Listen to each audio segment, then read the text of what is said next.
My name is Ed Jelley, contributing editor here at Worn & Wound. Being a contributing editor means sometimes you get to take some pictures. But not with this camera. This is my personal camera, it's my fun camera, it's a very versatile camera. It's the Fuji X100vi. And yeah, I was actually able to get one. How did I get one? I stayed up until midnight and signed up for the pre-order, and it still took me 5 months to get. So today we're gonna be looking at the Fuji X100vi. I'm gonna tell you what my favorite things about it are, what makes it a great camera, and maybe dig in a little bit about why it's so hyped and is it worth the hype. So let's take a look at one of my favorite camera systems from Fuji, the X100 series. First, let's take a look at the specs. It's got a 40.2 megapixel APS-C sized X-Trans 5 sensor. On the front, you've got a 23mm f2 lens, which is a 35mm full frame equivalent. It's got a digital zoom, which takes advantage of that 40.2 megapixel sensor camera to give you multiple different focal lengths without having different lenses. There's manual controls all over the camera. It's got an awesome hybrid viewfinder, which blends optical and digital elements into what I believe is the perfect blend. It's got in-body image stabilization, and one of the best parts is the straight out of camera JPEGs are just fantastic. Let's dig into what I personally like about this camera. I shot for the longest time in my personal life, not for work stuff, with a Fuji X100T. And unfortunately, a couple years ago, it broke. The SD card slot was destroyed by a certain toddler in my house. And one of the interesting things to see is that these cameras have not changed so much over the years. The X100 form factor is really baked into Fuji DNA. You've got the small compact lens on the front, and just overall compact size. And I think the size to picture quality ratio with these cameras is just crazy. For me, it's nice to just get some straight out of camera JPEGs that look like a finished photo. I do a fair amount of photo work for several clients, and honestly, if I'm just like on vacation or out for a day trip with my family, or even just shooting pictures of kids around the house, the last thing I wanna do is load a full card of RAWs into Lightroom, and just, it feels like I'm at work again. So the fact that you can get these straight out of camera JPEGs that look beautiful is a real main selling point for this camera.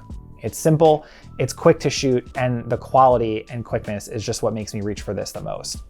Another thing I like about the camera is that there are quote unquote film recipes. You can actually shoot with digital versions of Fuji's film stocks, which give each picture a slightly different look depending on the film it's based on. So you can shoot in Provia, which is the standard default. You can shoot in Velvia, which gives you a vivid, brighter picture, which is ideal for landscapes. You can shoot in Astia Soft, which is great for portraits. One of my new favorites that came out with the Fuji X100vi is Reala Ace, and it's just got this punchy, bright, great look to it that I end up shooting in a lot of the time. But one of the cool things about Fuji is the community surrounding it. So people post what they call recipes all over the internet, where they emulate certain films and looks from across the decades, and you can load those settings into your camera and get a look like you just wouldn't believe that the same camera can shoot these JPEGs out that look so different. One of my favorite recipes that I use regularly is the Portra 400 version 2 from Fuji X Weekly. It's warm, it really does look like film, and it just gives a certain something to those pictures that you just wouldn't get if you're just shooting on your iPhone, or even like my Nikon Z6. It's a very clean photo from that. This gives it more personality.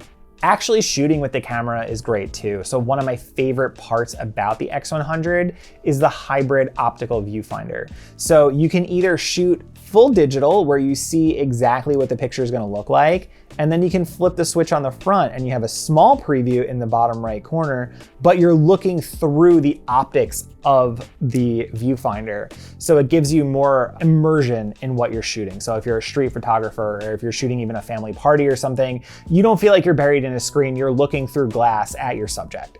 I usually keep this camera out on my TV stand, and it's just there. So when I wanna grab it, it's there, something's going on, the kids are playing, the dog's being funny. It's just easy to grab, flip on real quick, snap a few pictures, and then blast them over to my phone. But I feel like I'm not missing out on any of that quality. It makes me feel like I'm shooting with a camera, not just snapping a pic with my cell phone. There's a small joystick on the back for navigating menus and moving your focus point. And there's also a lot of customizability on the body. If you want a button to do a certain thing, there's a pretty good chance that it's customizable. And then there's also the focus ring, which you can program to do different features. And for me, I like to program the focus ring since I'm primarily shooting in AFS, single shot focus. So I don't do a whole lot of manual focusing. But what's cool about programming this wheel is you can have it activate the digital zoom. So since it's a fixed 35mm equivalent lens, you're kind of far back. It's relatively natural. It's probably a little bit wider than you would see with your eyes, but you can use that focus wheel to actually punch in digitally. And since there's a 40.2 megapixel sensor, you've got a lot of pixels to work with. So I love being able to punch in on a scene and just framing it exactly how I want it. Or of course you could do all that in post, since again, you're shooting with a 40 megapixel sensor. One of the other things I appreciate about the X100 series overall is its versatility. It has a macro mode, which is actually changed on this one. You can just focus up close and get some awesome wrist shots. You can hook it up to a flash receiver and use strobes with it and get a really surprisingly great amount of detail. And sometimes you wouldn't even be able to tell the difference between a full frame camera with a lens and the whole big setup.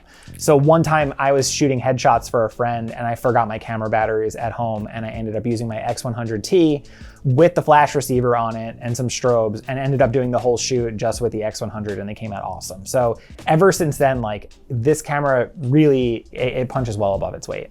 So who's the X100 series for? If you try to buy one and go on any of the main websites, you'll notice it's probably for everybody because they're always out of stock, which is frustrating. But if you're a pro photographer or a semi-pro and you're tired of lugging around your big kit and all your lenses and you want to simplify things a little bit, this is a great camera to kind of just make life a little bit more simple. I would love to carry, actually, I changed my mind right then and there. I wouldn't want to carry my Z6 around all over the place. I love my 105 macro lens, but it's gigantic. I don't really want a big photo bag that I have to lug around everywhere. In addition to all the stuff I have to bring for my kids or when I'm out fishing or anything like that, I just don't want more stuff. And this kind of, even though it is more stuff, it takes that big camera bag and turns it into something small and easy to carry. On the flip side, if you're not a professional and you want to up your photo game, jumping from, let's say you shoot on your iPhone a lot or your Android phone, jumping to an X100 is a logical next step. It won't break the bank at around 1,600 bucks, but you get a lot of camera for the money. So if you're looking to jump into a camera system where you want something a little bit more serious, but still easy to carry around, and you find lenses and what system and mirrorless and full frame, if that's all very overwhelming to you, something like a compact point and shoot like the Fuji X100 is an awesome option to up your game without going overboard. So when it comes to high quality point and shoots, also Leica comes to mind. I know we got a couple people on the team who love shooting with their Leica Qs, and I'll admit, I rented a Leica Q and I didn't get it. It's a lot of camera. It was built like a tank, but it just felt too big and too heavy compared to the humble X100, which kind of costs quite a bit less too if you can get your hands on one. So even after renting the Q and spending 2 weeks with it, I thought I was gonna be this Leica guy. Shout out Zach Kazan, I know you're a Leica guy now. We got a whole video, so check that video out in the link about how Leica finally clicked for Zach.